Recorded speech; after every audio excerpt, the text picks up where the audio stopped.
Viewer discretion is advised. Trust? Oh, please. Lil' nigga, when I want that tip, you gon' give me what I want, whether you like it or not. Only thing you need to trust is that you might not leave here alive after I snatch your soul. Now how about it, lil' nigga? You gon' give me that tip?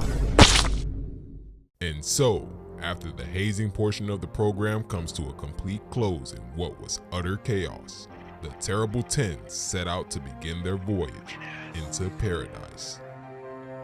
However, one question that needs to be answered is how did this peanut head nigga who looks like one of the peanuts from the Proud Family manage to land a spot on this ship? Damn. This nigga looks like Fukudo Kuju from One Piece. Gabimaru and Sagiri are two of the first to arrive on the island, but it doesn't take long for them to realize this place isn't normal. Boy, make sure you keep your head on a swivel. Something seems very off about this place. If what they said is true, I'm not taking my chances. But this place is so beautiful. It almost feels like none of it is real. Kinda hard to believe people who have voyaged here have all lost their lives. Exactly. None of it makes sense. The air, the landscape, the vegetation, and you know what else doesn't make sense? Hey, what the hell do you think you're doing? Bind your hands again, now. Eh? How do you expect me to box niggas with my hands tied? You never know who might jump out of the woodworks and try and shank me. Wanna know what else? They only left us with 3 days worth of food and a picture of a... Nigga, I don't like to repeat myself. Unless you don't value that lemon you call a head, you better tie your hands back up. Damn. Sheesh, alright. Stop being such a stiff ass. I just wanna hurry up and get back to the hood and get some of that sloppy toppy.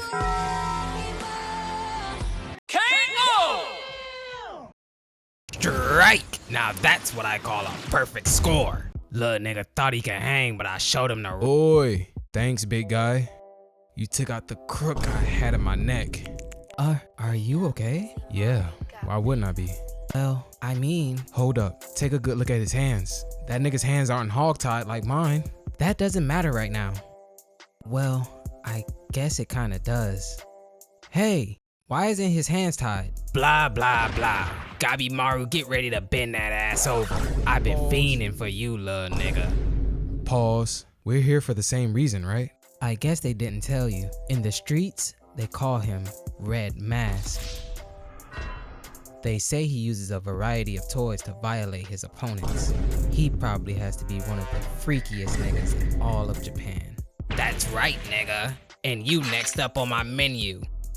I can't wait to stick this in your ass. Yo, Man, what the hell? And you two are only gonna sit there and let this happen? We're only here to watch.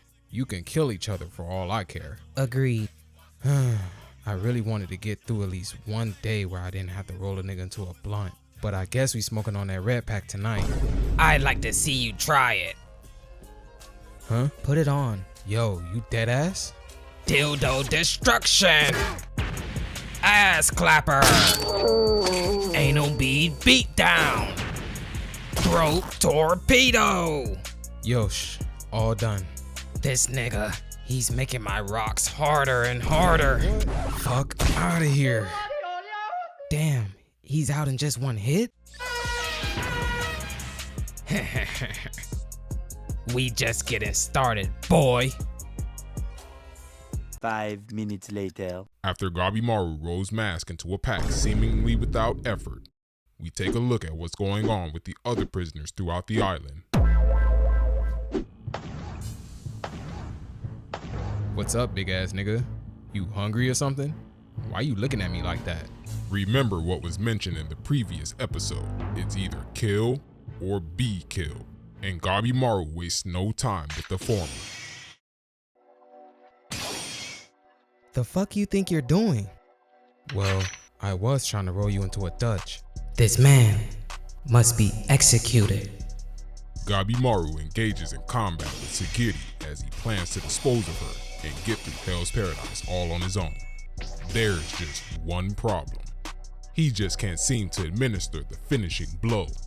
He starts to think back to the words spoken to him by his wife, and it makes him hesitant in delivering a fatality. Damn, I may actually be getting real soft. Back then, I was more cold-blooded, more ruthless. By now, I should have packed her up no problem and be done with it. But what's making me hesitate this way? Everyone who isn't from our hood must be eliminated. Gabimaru was able to gain the upper hand and turn the tides of battle. But before he smokes on that Sagiri pack, we get a beautiful montage that causes his heart to grow 3 times bigger like the Grinch and spare Sagiri's life. This child, the look he has now is the same look he had back then. And also that time, the look of someone who's trying to endure. The look of someone who's trying to make it out of the hood. Meanwhile, we take a look at what's going on deeper within the Forest of Paradise, and we come to find Taekwon Lockridge, aka Hustle Man. Huh? Oh hell no, nigga. What the hell are you doing? Look at its face. It looks like it's off the booth. Whoa.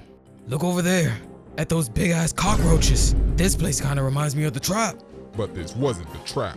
Suddenly, the ghetto statue from Naruto and Kisame appears. Stay back. Looks like we're having fish fillet tonight.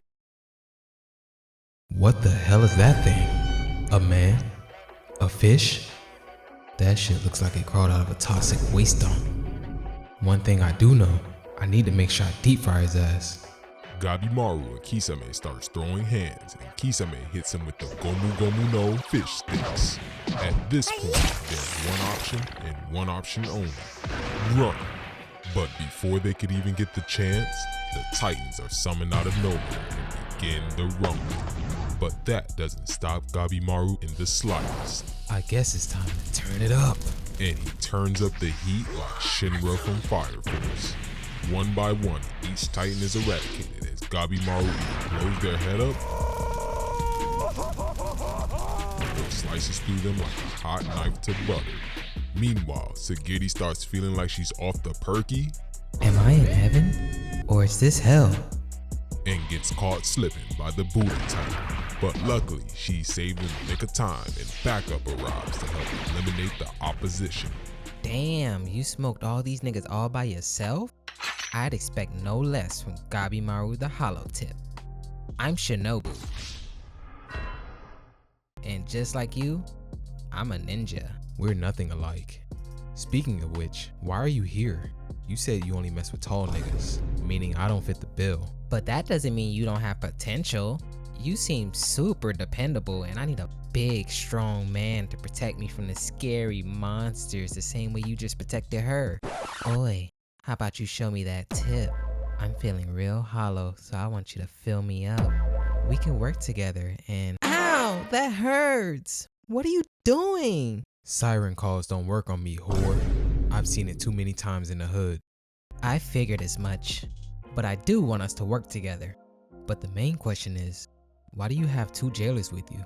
I was originally assigned to a nigga they called the Joker, but he died after being finessed by this woman. She knows way more than just Bushido, so I deemed her too dangerous to be looked after by just one Simon. This nigga really fell for it. Horny ass nigga. All types of crazy shit popped out and attacked us, so there's no telling what might attack us next. That's why I think it's important that we team up. Well, as long as you 2 agree to it, I don't see a problem. Yay! Now I can get some of that— Ow! Why are you hurting me? I never said I work with you. I don't trust you in the slightest. Trust? Oh, please. Little nigga, when I want that tip, you gon' give me what I want, whether you like it or not. Only thing you need to trust is that you might not leave here alive after I snatch your soul. Now how about it, little nigga? You gon' give me that tip? Fine. You won't get that, but we could at least work together. Yay! Ow, what's this for? Bitch, I'm married. While Gabimaru and Shinobu team up, we get a look into the relationship and history the 2 treacherous twins share. Chobe, aka Hammerhead, is more of a brute who is bloodthirsty and only thinks of himself when it comes to survival.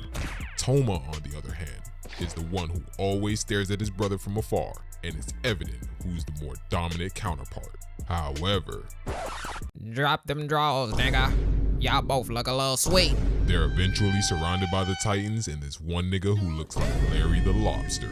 And Hammerhead goes into a blind rage and single-handedly takes out each Titan before they can get the chance to turn him and his brother into a pair of Pop-Tarts. Then we cut back to Gabimaru and the gang, where Sagiri finally woke up after being knocked out off of Perky.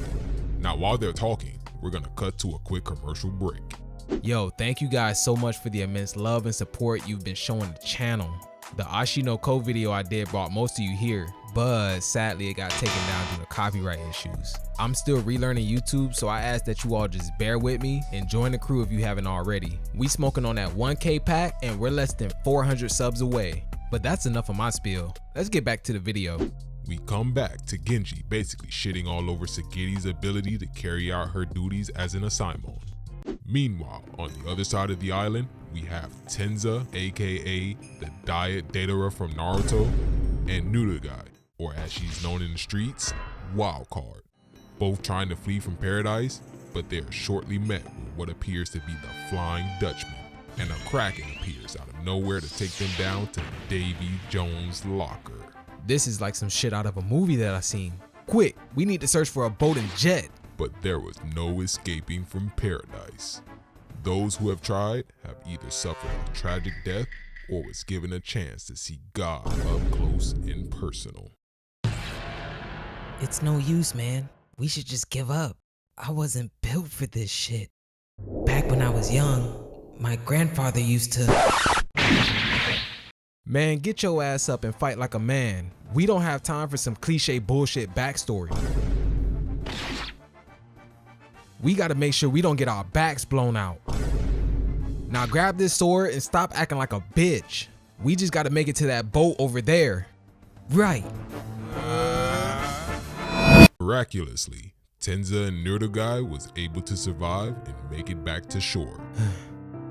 Good job back there. I'm glad you didn't bitch up, or that would have been our heads. We have to find a different way off of this island. There should be another current we could find to avoid what we just went through.